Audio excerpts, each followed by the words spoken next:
Hello guys, thank you so much guys for subscribing to this channel. I see we are growing guys. I see our numbers are getting high and high, and now we are on 102 subscribers. Thank you so much guys. Thank you so much for your love and support. But if you are new to this channel, please, there is a subscription button below. Subscribe there and turn on the notification bell so that you won't miss an update. When you update something new, you'll be first to get that thing. So guys, I've been giving you news, and I'm giving you news concerning socialite celebrities, comedians, sports person, business person, etc. So today I've come with a typical topic. Yo pakaipa guys, nyaya yemabhanditi nemagafa, Secular's Music and Winky D. Guys, we've seen that it's been a big battle between these two guys, and they've been fighting for so long, and mawanja chao. So Banditi ari kuti zvoni Winky D ari kuramidza kuti aperforme kwese kana performa iye, like kuzonzi magafa akaronga mashows avona promoters and stuff. Dr. Banda anova iye manager waWinky D anoti promoter Gisai Colors apa Gisai Banditi. I don't know why is this happening guys. Titi ruvengwere or chi ameno, but it seems like magafa nemabanditi pane hondo yakakura ipapo pasikaite. So Banditi arizvoni ininika handitye nekutaura zvinhu zvakadai, so handikwate kutaura Winky D because Winky D haasi mwari. Why achindiramidza kuti ndiperforme panoperforma iye, anotyei. Timasonga akawanda guys atanzwa Colors achitaura nezvaWinky D. Pasonanzvoni song yaimaniswa Saulo pa 2-1 Gun Salute aizvoni haasi mwari uyu, kosei muchimutya. It means vanhu vanenge kutya anta Winky D. There's an element of fear pana Winky D.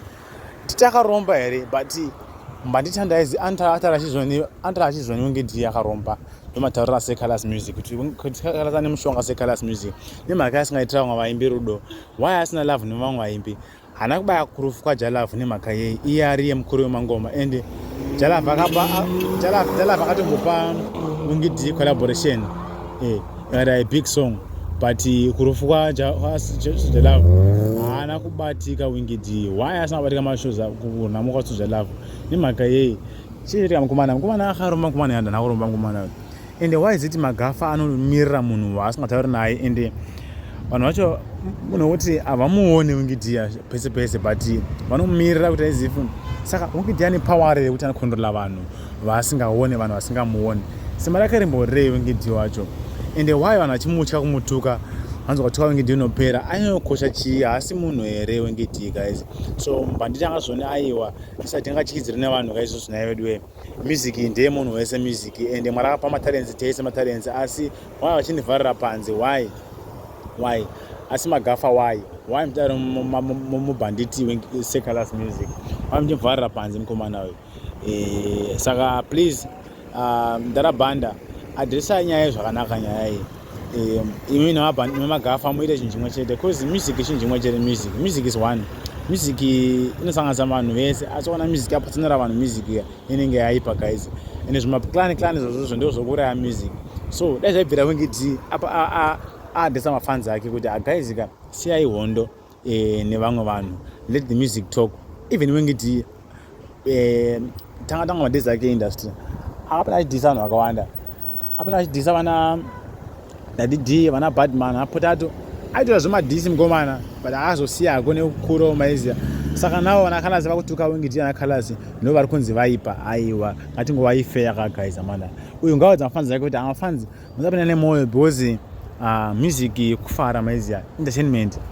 But yeah, saka pakaipa guys. So thank you so much guys for listening. Thank you so much guys for tuning in at Zimzan's TV. This is the best TV whereby you receive my latest updates concerning my musicians, my socialite celebrities, my comedians, my sportsmen, my businessmen, etc. You get all those information and those updates here at Zimzan's TV. So thank you so much guys. Please share and let's grow together.